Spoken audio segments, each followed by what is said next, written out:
Good afternoon, everyone. My name is René Morales, and I am the Senior Program Coordinator of Casa Cuba at FIU. I would like to thank you for joining us today for Contemporary, a series of virtual conversations that highlight the influence of Cuban art presented by FIU Miami Beach Urban Studios and Casa Cuba. Before we begin, I would like to tell you about Casa Cuba, a very special project of FIU. Casa Cuba is bringing together scholars, artists, policymakers, business leaders, students, and the community at large to build a leading cultural center and think tank for the discussion and study of Cuban affairs and the preservation and celebration of the Cuban heritage. This will be our Cuban home away from home, a home for Cubans, but also for everyone else who is curious and passionate about Cuba and the Cuban community. Casa Cuba has attracted influential board members, secured a prominent site on the FIU campus for its state-of-the-art facility, and received significant philanthropic support, including prestigious grants from the National Endowment for the Humanities and the Knight Foundation. Our facility will feature galleries for interactive exhibitions, classrooms where faculty will teach more than 70 courses on Cuba currently offered at FIU, and a venue for events, artistic performances, and dynamic programming such as the Contemporary series. Contemporary is just a taste of what you will experience at Casa Cuba. This initiative is envisioned as a series of intimate conversations featuring leading Cuban voices from the art industry, including artists, gallerists, curators, and other visionaries. The conversations are recorded and preserved for posterity as part of Casa Cuba's oral history collection and will inspire us to reflect on the profound intersections between art and the Cuban identity. We are delighted to be joined by Director of Curatorial Affairs and Chief Curator at Pérez Art Museum Miami and fellow Cuban, René Morales, as our special guest this evening. Thank you, René. I would like to also thank our FIU alumna and independent curator, Danielle Damas, for moderating the series, and thank our friends at CARTA, the Miami Beach Urban Studios, and our Casa Cuba team for all the hard work behind the scenes to coordinate the program. And thank you all for joining us. I hope to see you at future events, and I encourage you to get involved in the historic effort to build Casa Cuba at FIU. There are many ways to support the project and become a founder. We need your help to make this dream a reality. Thank you. Gracias.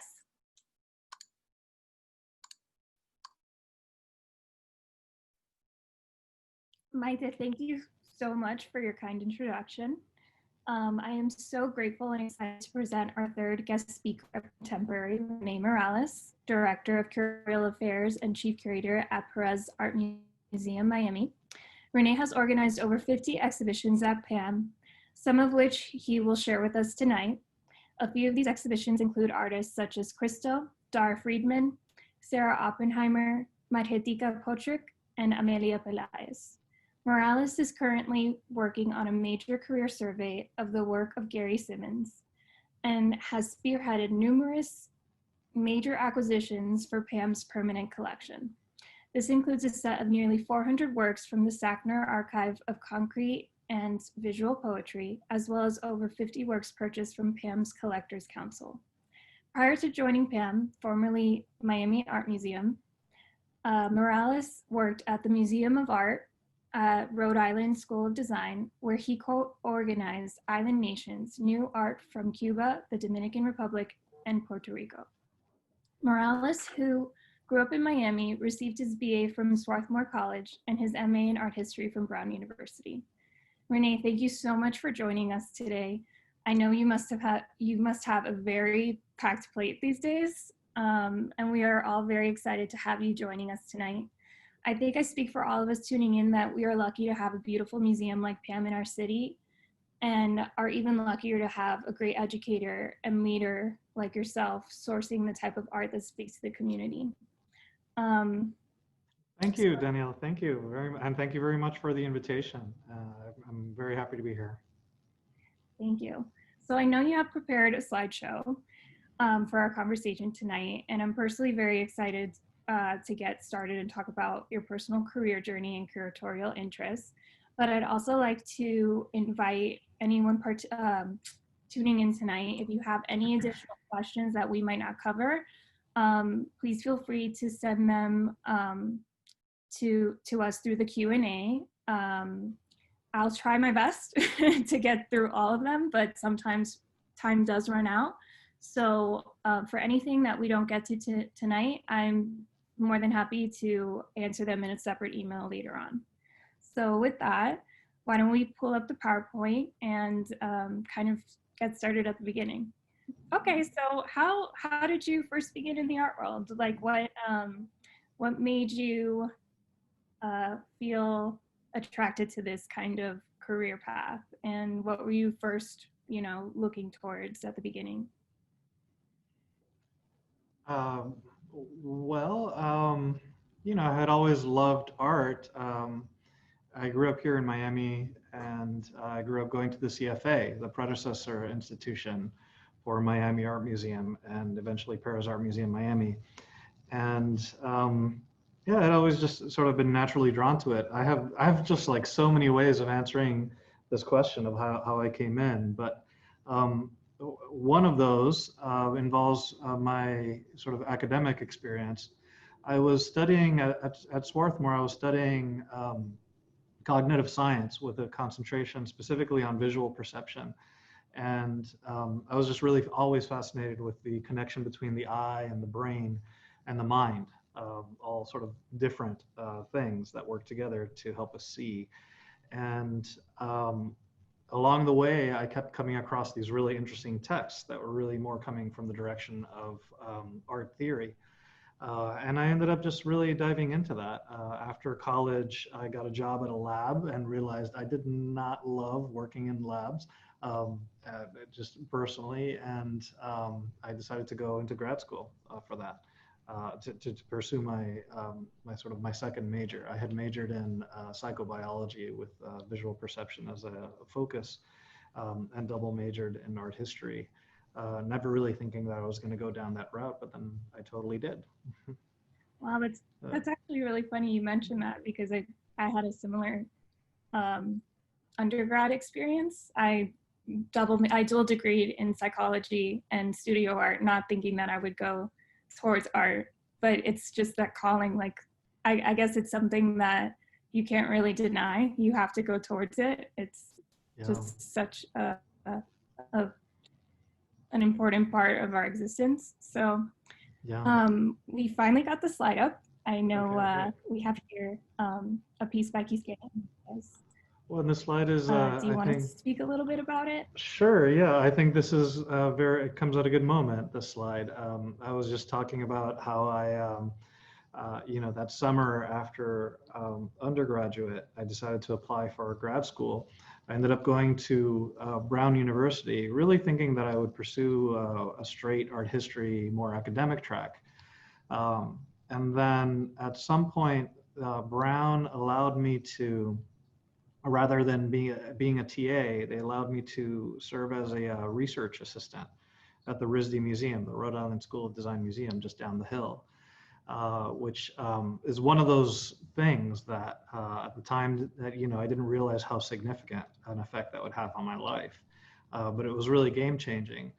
I just really poured myself completely in the work that I did for the RISD Museum. And, I was just very lucky. In the end, by the time I left grad school, I had already organized several exhibitions, and I had that experience to take with me into my professional life. So in that sense, I was just absolutely lucky. I was possibly most lucky in the sense that once I started doing that kind of curatorial work, just from the very beginning, I knew right away that this is exactly what I wanted to do. And then in fact, this might be the only thing that I could do, the only thing that I would really feel happy doing. So I was very lucky to have had that kind of clarity early enough in my career that I was able to build upon it. And, I did several shows for RISD, as I mentioned, culminating in this exhibition, which was, really deeply meaningful for me, called Island Nations, New Art from Cuba, the Dominican Republic, and Puerto Rico, which, for starters, prompted me, or through this project, I ended up traveling to these places. I hadn't been back to Cuba since I was a child. I was born in Cuba, but I grew up here in Miami. And I haven't been back since then, but that was a really kind of life-changing experience. And just getting to know the artists down there and seeing their lives and their work, and becoming closely acquainted with people like Quisqueya, who's still a good friend, was just super impactful for me, and just an amazing way to sort of start my career. This is all thanks to Judith Tannenbaum, with whom I co-curated the exhibition. It was really an important mentor for me. She was the curator at RISD at the time, curator of contemporary art. I personally love this piece by Quisqueya because it's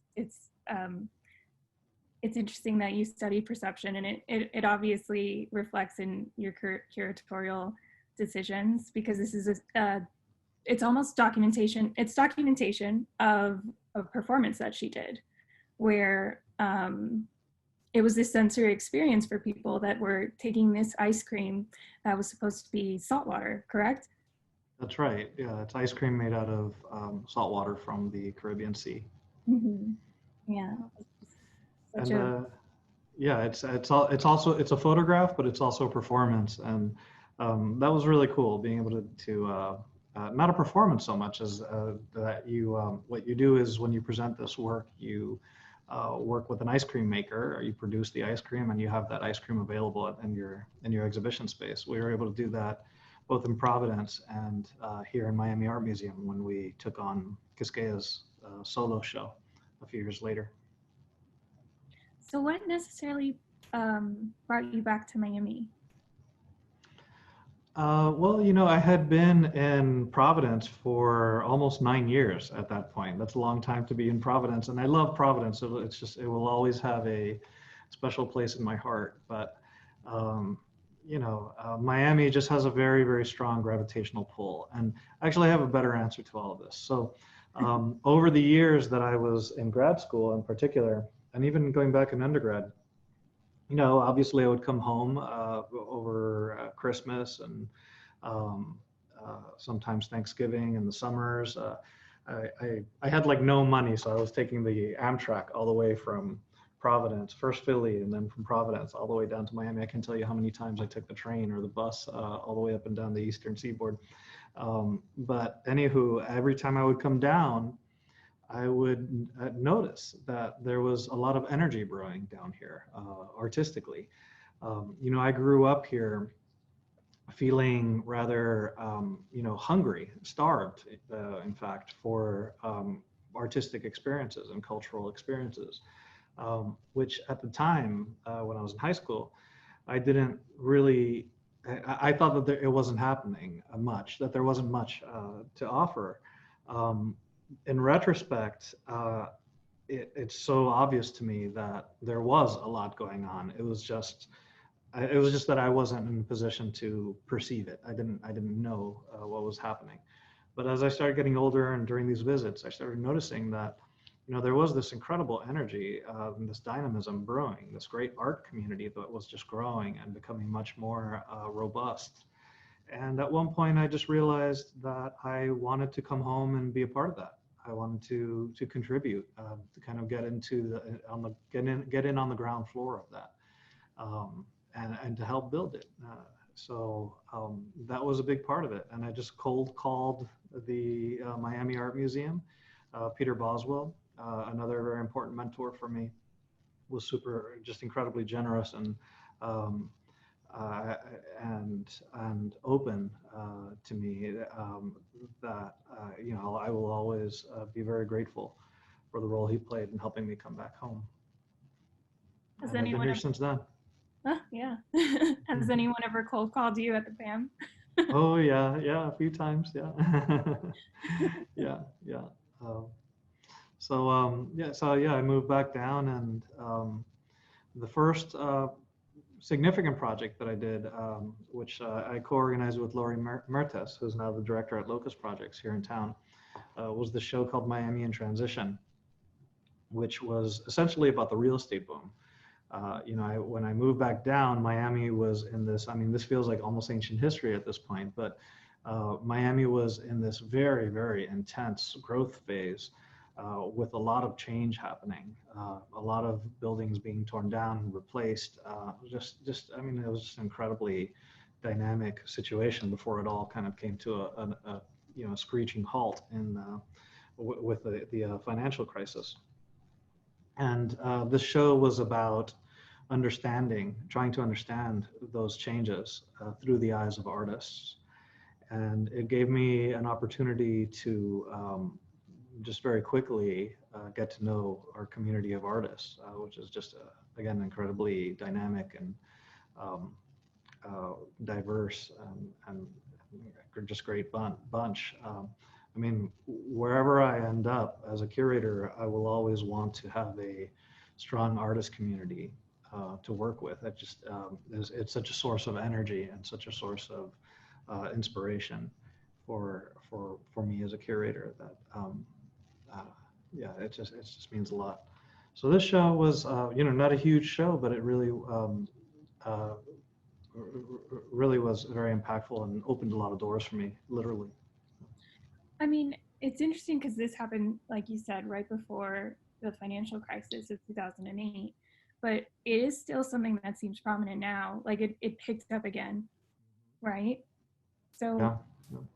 I guess something you mentioned, working with artists and how important it is to bringing these shows together, because what would any of it be without the artists? What have you noticed is the most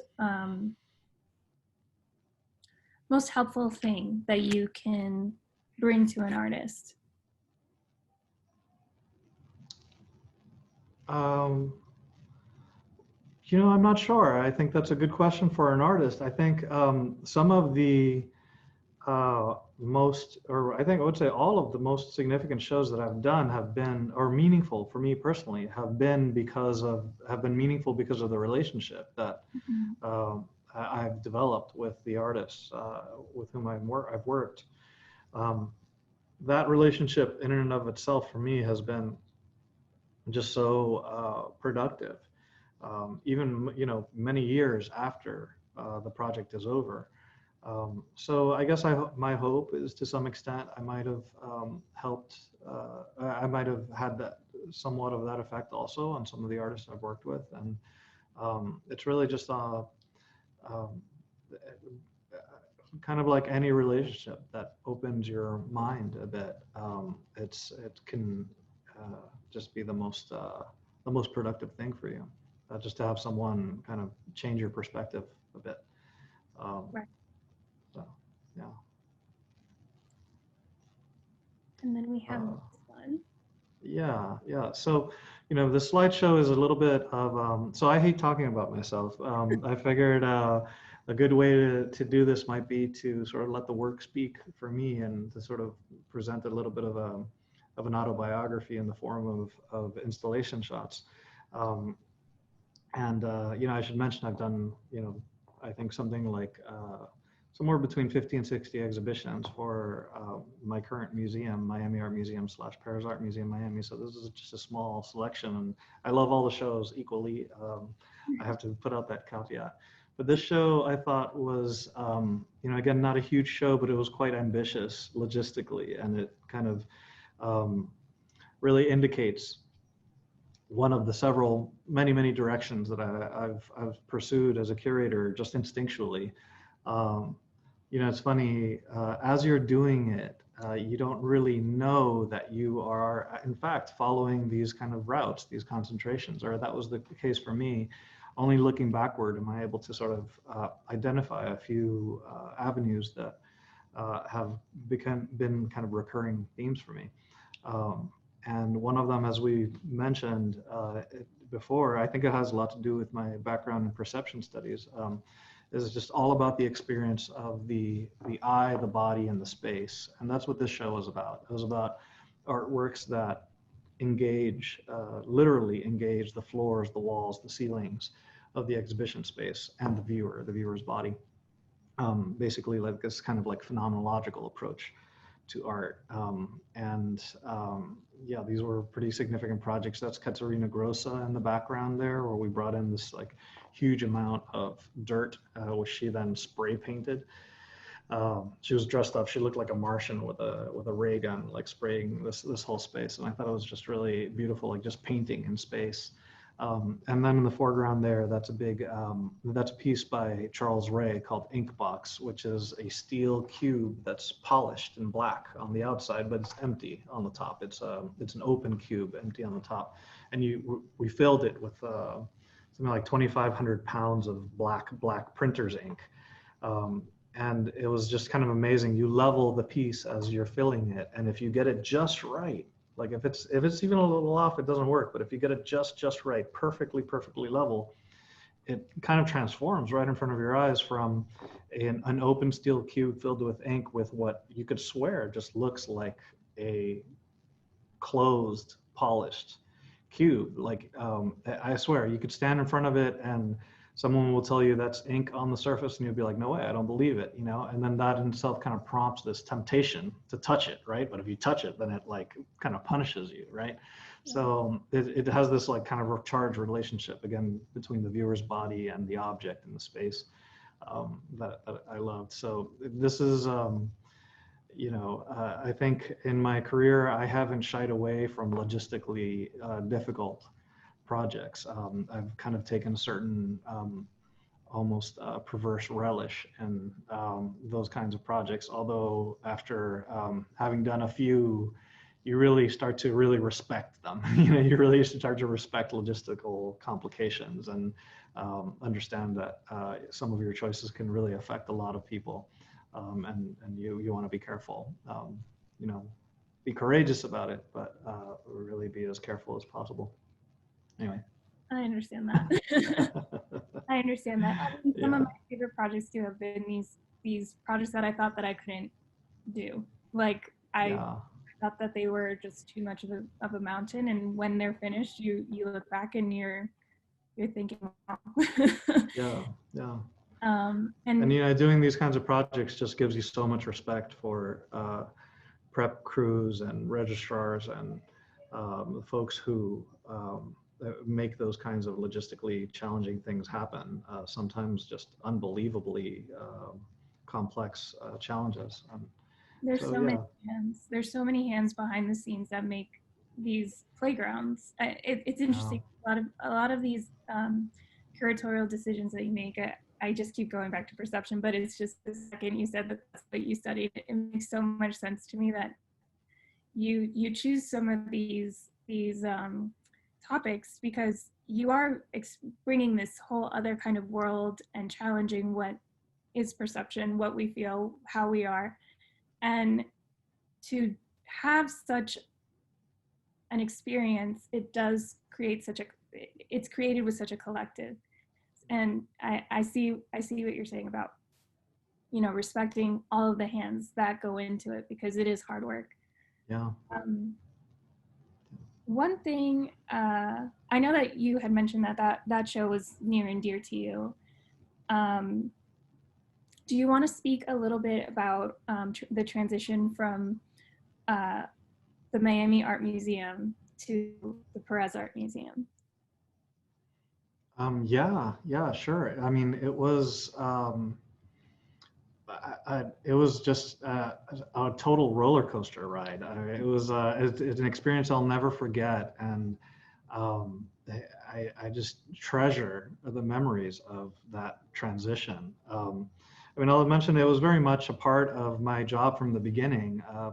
I guess I started at Miami Art Museum in 2005, and it wasn't very long after that I attended a groundbreaking ceremony at the site. It would take another, 8 years before we actually built the building because, of course, the financial crisis got in the way, among other things. But so it was a really long journey. But I think from day one, part of the idea was really to be part of this project to build this building, to prepare this building. And I just feel unbelievably humbled and honored to have been part of that and to have helped contribute in my really small way. I'm not just being falsely humbled, but there was just so many people involved in this massive effort, including the voters of Dade County, that I don't want to overstate my role, but nevertheless, it's something that I feel a great deal of pride about because I think maybe I can imagine being a curator at another museum somewhere. You just have a very different relationship. For me, working here as a curator I've always had a sense that like the work I do, of course, it's for my family, it's for me, it's for my career, it's for the public, but it also, on some level, it feels like this is very much work that I'm doing for my hometown, for my people, I've curated shows, the Amelia Peláez show that we'll talk about in a bit.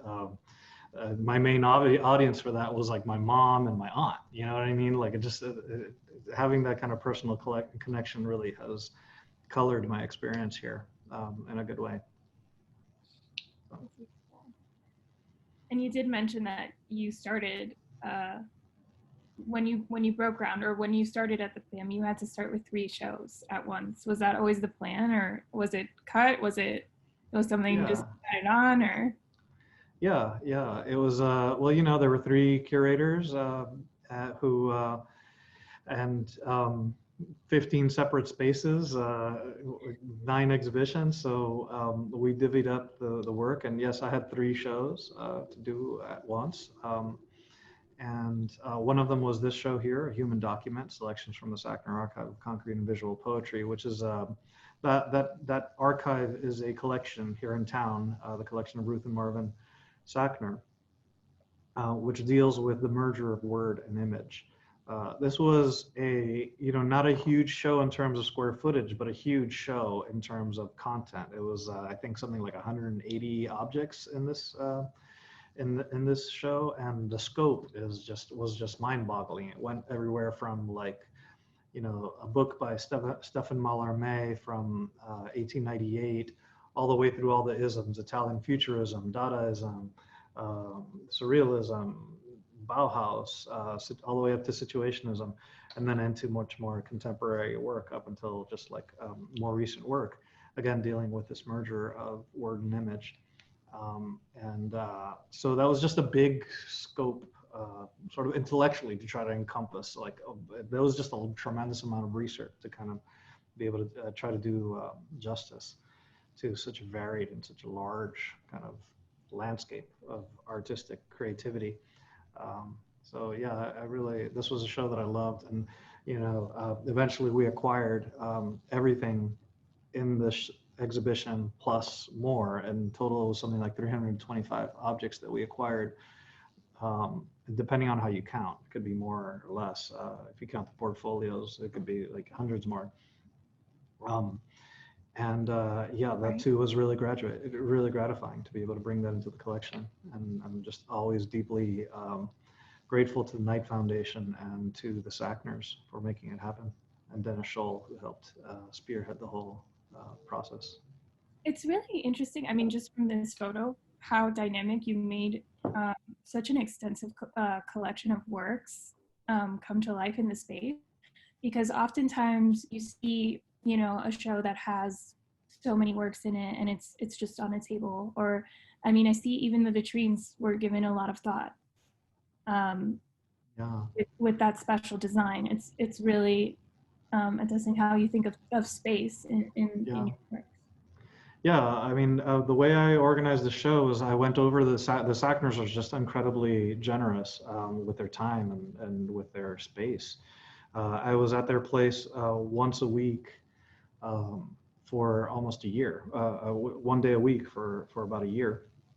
And, I would look at these materials, and most of the time I would be holding them up. It's like you're holding up a book, right? And when you do so, you're looking at it at an angle, right? So that was kind of important to me. That was part of the inspiration for those vitrines, to try as much as possible to mimic that kind of very intimate experience that you have with those kinds of materials, as opposed to like a painting on the wall, which there's always a bit of a remove, right?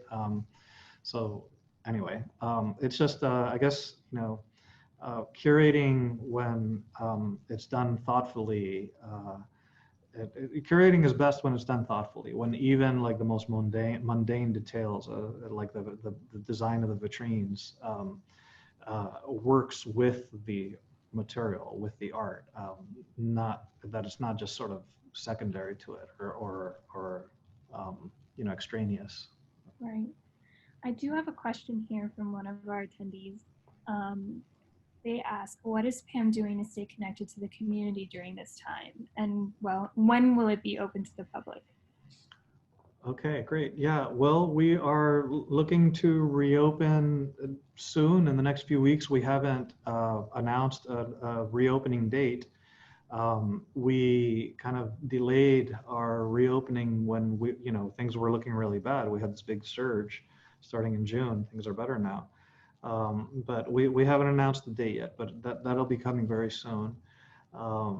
And as far as staying connected with the community, I think, immediately back in March, we went into high gear in terms of our programming and adapting to becoming a virtual museum. So for example, the education department for years had done this program called Local Views, which involved inviting local artists, Miami-based artists, to come to the museum and essentially give tours of the collection. Immediately that transitioned into, instead of monthly events, weekly events. So check it out. Every Thursday, we've been doing programs with local artists that are, really intimate because they're working from home and sort of talking to you from their computers. So in a way, there's like a greater amount of intimacy to that format than there is when you're like in a crowd of 30 people huddled around this person giving a guide. Pretty soon, actually Thursday, we're supplementing that Local Views program with a series of online studio visits that are conversations between the curatorial staff and local artists. And yeah, it's been mainly through this very, I think, robust virtual programming that we have been trying to stay connected to everyone. I have one more question from an audience member. Could you tell us more about the curatorial process and how artists are selected to be part of the collection? But I'm also personally curious, how are you selecting the local artists for the local views or the studio visits? Well, like everything, I think we work very collaboratively at PAMM, and I think those decisions always come through conversations, many long conversations among the staff, the curatorial staff and the education staff as well, which does just an amazing job, I think. Yeah, as far as how decisions are made and the curatorial process and things like that, for me, it's just all about research. It starts with kind of obsessive research into the things that I gravitate to, a couple of which we've talked about. I'm very fascinated in Miami itself as a subject and as a source of inspiration. I'm interested in issues of perception. We'll go into a few other themes as we run through the slideshow. But it all starts with research, and most often, usually for me, those kinds of decisions arise after years of becoming acquainted with an artist's work and watching that artist develop over the course of years.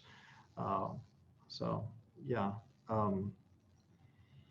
whether it's a choice to do an exhibition or to acquire work for the collection, it often arises from a very extended relationship, whether it's a personal direct relationship or it's a relationship via the research, which is more often the case.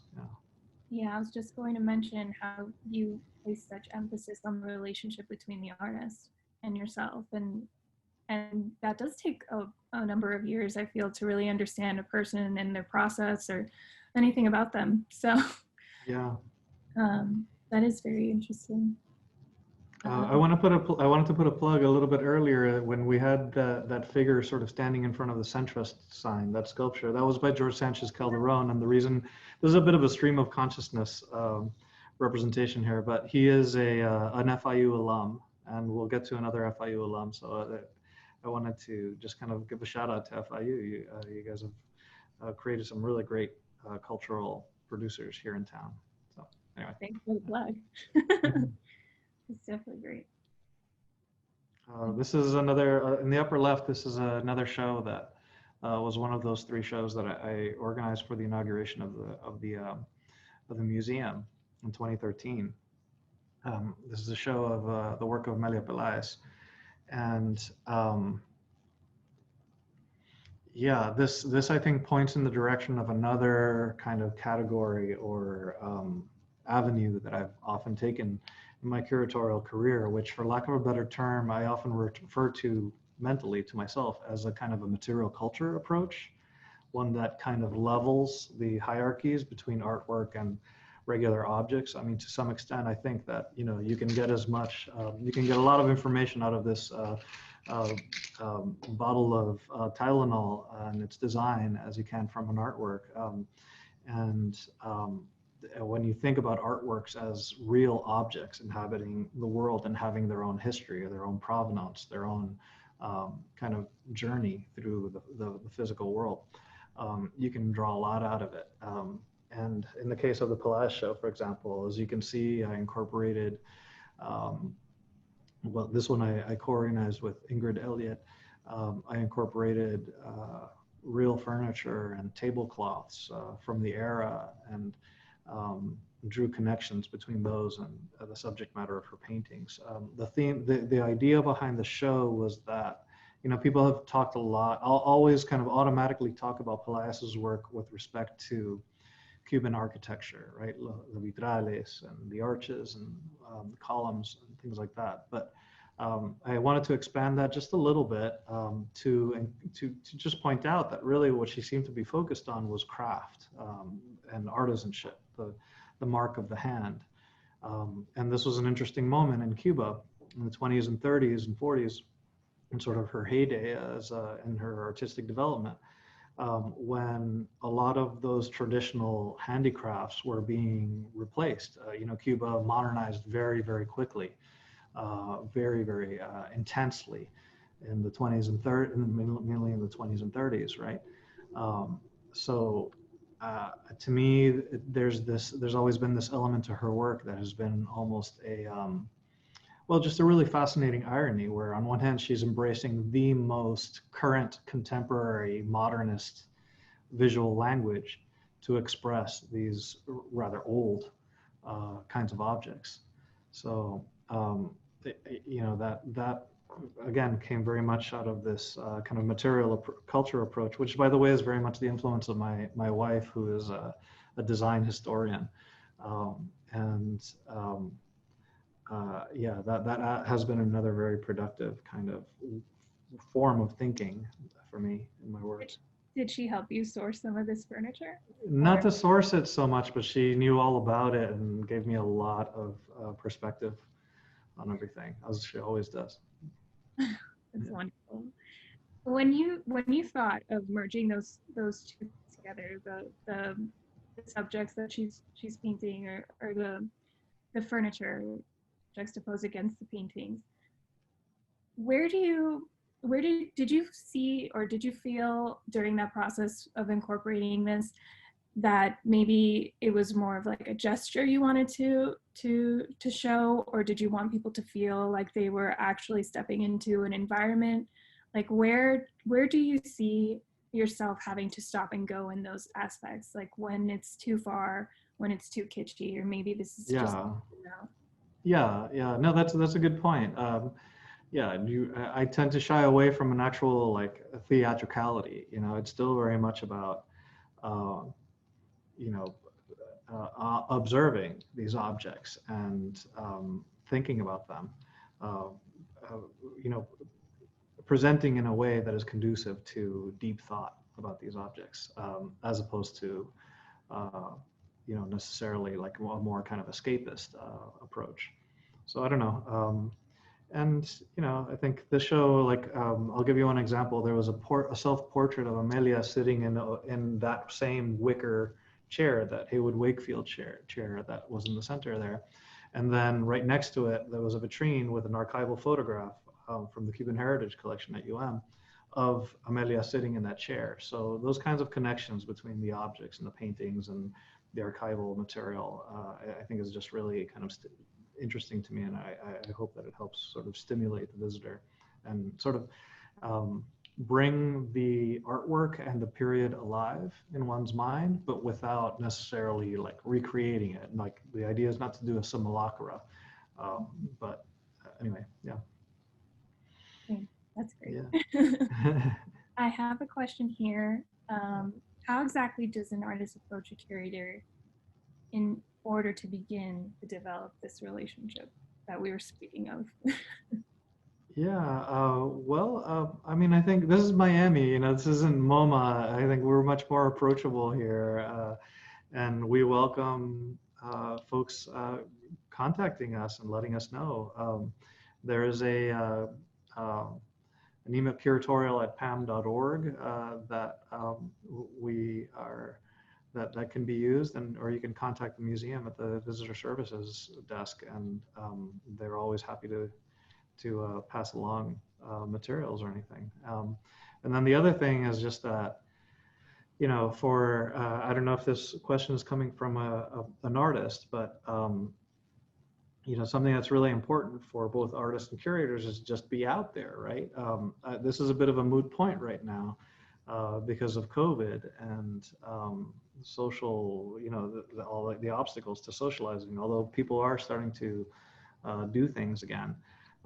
But it's just an important way of sort of getting to the curator is by integrating yourself into the community, go out to openings, go out to get to know the community, and often it's through those relationships within the community, not necessarily with curators, but just with other artists, other gallerists and stuff, that you end up getting to know the curators. So I think that's probably the most natural way to do it. Is have to be in the scene, and again, it's in other places there are a lot of real and psychological obstacles to that kind of integration. But Miami still is young and small and or medium-sized, let's say, and people are a lot more accessible than other places. So get out there. Okay, great. Well, I don't know how we're doing on time. Let me just race through. This was another project that I thought was really meaningful for me. Marjetica Potrc, who's a Slovenian artist, did this project called the School of the Forest, where this came from her travels in Brazil. She was invited by the Universidade de Floresta, which is a sort of a satellite was a satellite of the University of Sao Paulo, to go out to the Amazon and to do a residency out there. So this School of the Forest in Sao Paulo would invite prominent artists and philosophers to go to Accra, really a very remote area deep in the Amazon, to have not just teach, but to learn from the people of the forest, right? Whether they were indigenous people or loggers or miners, whoever. And often those interactions would take place in structures that look very much like this. So their idea was to recreate this and then to kind of recreate her experience with this program. So we then invited numerous people who had participated in the original School of the Forest in the middle of the Amazon in Sao Paulo and in Brazil to come to Miami and to hold these workshops and do these lectures at PAMM. So this was just often with revolving around the theme of the relationship between indigenous people and their knowledge, and how their perspective can help us cope with climate change and climate crisis and things like that. So it was a beautiful, I just have such very fond memories of these kind of beautiful interactions that happen in this very intimate space. I have a personal fond memory there because during Cannonball, when Cannonball was still a thing, Yeah. program, the Research Art Dialogue program, that we did have a pretty interesting discussion under the pavilion. And it was this wonderful experience just being in a museum, but also speaking about the world. And I think the topic then was art in the Anthropocene, which is since humans have come into existence in the earth and their effect on the world. And I believe we were speaking of rising tides at the time, but this was a beautiful project, especially to come together with other people to speak about things that we were all concerned about in the community. Right. But yeah, and that's what I was going to say. I would say, you know, this project sums up a few of these, again, sort of special interests that, looking backward, I can identify in my curatorial work, including including ecological issues. That's a theme that I've also pursued with artists and several projects. You know, there was this other project where we recreated an aviary for parrots in a gallery that was just wild, and again had this sort of undercurrent having to do with climate change and ecology. But also, you know, the thing about this project is that, you know, you walk into the gallery and you see humans. You know, instead of seeing these just these inanimate objects, you see actual humans interacting.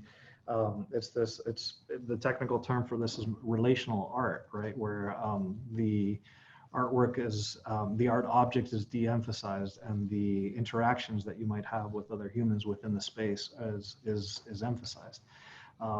And that's another sort of idea or genre that I've often been interested in. I do have a question here from one of our audience members. How can organizations partner with the PAMM? So I guess I mentioned, you know, Cannonball partnered with you back then. Perhaps how would an organization approach the PAMM? I guess. Yeah. Well, I guess it depends on the organization, but you know what type of organization they are. But you know, like I said, the PAMM is, it might seem, I have no perspective, but it might seem like this kind of lofty place, but, you know, with like sort of a secret army of people working behind these walls. But in fact, it's a very family-like atmosphere. And I like to think that we are approachable. So, you know, you can always reach out to us. Our education staff is also very much out there. And building these relationships, not just with individuals, with organizations. And I don't know, I guess just shoot us a note. That's the best way. Come to our openings and introduce yourself. Don't be shy. No. Mm-hmm. That's a great response. Mm-hmm. So here we have Victoria Gitman. Oh yeah, so well, this was also really another one of those projects that are just so meaningful to me because of the relationship with the artist that arose from it. I think Victoria is amazing. This is a local an artist who lives in Miami, in Hallandale specifically, who's originally from Argentina, and who is also an FIU alum, which is another reason why I wanted to talk about this. She's a painter, so, you know, you'd walk into this space and it looked almost empty, right? With these tiny little paintings along the wall, but then you would look up close and that's painting on the right of an ocelot fur purse. Go to the next slide, please. That's her painting. That's the purse at the left, set up on a table, and that's the painting on the easel there, just to show you just how incredibly, you know, realistic her work is, just how incredibly skilled she is. If you want to go to the next one, yeah, this is her head appears in every single one of those. Her reflection appears in every single one of those little pearls. It's just unbelievable. And on the right, that's actually a painting of a drawing. So she taught herself how to mimic the effect of graphite on paper using brush. You know, that's a very dry medium, but using a very wet medium of oil and brush on panel. So this was just like, I mean, the challenge level of that is just off the charts, and the skill level is just off the charts. But you know, I wanted to point this out. Like, it's my loves are not just sort of dry kind of conceptual art. I do, which this has a tremendous amount of concept and thought behind it. I mean, an incredible amount of sort of content here. But at the same time, you know, I love beauty. I love beauty as much as anyone. I love a beautiful painting. So you know, I've always tried to be balanced in that way. And then this is a project with an artist named Sarah Oppenheimer that involved these two glass elements that were fabricated and installed in the museum, which could be rotated by the visitor. You know, when you first walk into space, it almost looks like it's empty, right? It's almost like as massive as these things are, and these things weigh thousands of pounds each one. Because of the transparency, it felt like they're like almost like an empty gallery. But then as you interact with them, and here, let's go to the next slide. As you interact with them, they start generating these often very surprising effects through the reflection. So first of all, there was one specific configuration that if you hit it just right, the view through that window would bounce off of one element, bounce off of the other element, and you could it actually bounced through the doorway, and you could see it out from outside the gallery. You would see this view kind of like doing this billiard shot, right? And then on the right, the image on the right, you can see how like as you turn it, all sorts of like surprising effects would happen. The ceiling with PAMM's very distinctive sort of lights would appear, and it would be very disorienting. So this is a piece that was just on one hand like just super subtle, but just super dramatic at the same time. And you could see the view is of the bridge just outside, so it was like watching a movie because you could see the cars moving through. And this one really ties very closely to that sort of deep interest that I've talked about with respect to visual perception and phenomenology and cognitive science. Repeating which artist this was from the last slide? The one before, Sarah Oppenheimer, New York-based artist. Now, one thing that you don't see here, talk about like logistics. We had to cut into the floor. These things are very heavy, so I'm such a nerd about these things, so forgive me if I'm boring you, but like we actually had to like go under, it would go into the vents, or our crew had to go into the vents and sort of tunnel through to the spot where those posts would come in and put these car jacks underneath to sort of bolster the floor. And, you know, just the engineering complexities were just through the roof on that. It was just amazing. And Sarah was incredible, and our crew was just unbelievable in making this thing happen. And it was just one of those moments where you really think that, I mean, that's one of the things that art does. It shows you how, like, think about Christo, for example, if we want to go to that last slide. Christo and Jeanne Claude, the great sort of moral of their work and work like Sarah Oppenheimer is that you can be just a regular human being and make huge things happen with enough will, with enough determination, and through the help of collaborators. In the case of Christo, hundreds of collaborators, Christo and Jeanne Claude. You can make change. You can make change on a large scale, systemic level. That's amazingly inspirational. That's what art is, you know? It's kind of, it's symbolic in a way of that potential that we all have. And then, was this your last slide, or? I don't know.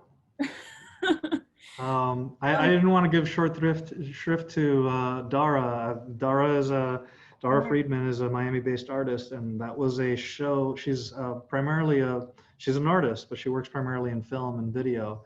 And that was a survey, like a retrospective.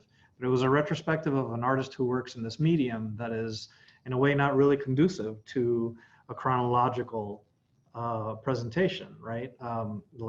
Because of sound leak and light leak and things like that. That show is such an interesting challenge to lay out and to be able to present this career, this beautiful, this career of just this artist's incredibly beautiful work, in my opinion, just unbelievably beautiful work, in a way that's cohesive. So just as a curatorial exercise, that was a really fascinating show for me, and again, just involved this very intense relationship. I just can't tell you how privileged I feel to have had these experiences and these opportunities to do this for a living, to get to know these amazing individuals deeply over the course of years. And that's what I do. So, I mean, it just goes back to what I said earlier about my earliest experiences at RISD. It was just the first moment that I started doing this work. It was just clear to me that this is possibly the only thing that I can do. Yeah. I mean, is there anything that you've been following lately that you would say might be up for the next exhibition? Do you have anything planned for the reopening? And what is what is currently on your mind? Yeah, well, you know, in my new position, in a way, like the actual exhibition projects, I wouldn't say it takes a second role, but it kind of does. I mean, we mentioned in the introduction, I'm working on this big show of the work of Gary Simmons, whose work I just love. Look it up. I mean, he's an incredible artist. Gary Simmons lives in LA. So I definitely have, you know, a lot of projects like that in mind, and I have, you know, more immediate projects like sort of reconfiguring the collection galleries and things like that. But as far as what's most imminent for the museum, when we reopen, we will be presenting a show called Allied with Power, African and African diasporic art from the collection of Jorge Pérez, which is a set of about 40 promised gifts to the museum's collection from Jorge Pérez, who's been obviously an amazing supporter of all of African, and like I said, African and African diasporic artists from Africa, Europe, Latin America, and the United States. And it really presents this opportunity, particularly in the context of our collection, eventually to make this really kind of powerful statement of solidarity across these national, you know, in ways that sort of transcend these national cultural, linguistic boundaries. It's being organized by our curator, Maria Elena Ortiz, who I know you know, and who's done just amazing work. On the heels of that will be a show called My Body, My Rules, organized by our associate curator, Jennifer Ignacio, which deals with the female form and feminist kinds of ideas about reclaiming agency and reclaiming women's ability to control their bodies and the representation of their bodies. So yeah, we have some really hard-hitting stuff coming up. It's going to be really powerful, and at the same time, you know, so much beauty, so much beauty. So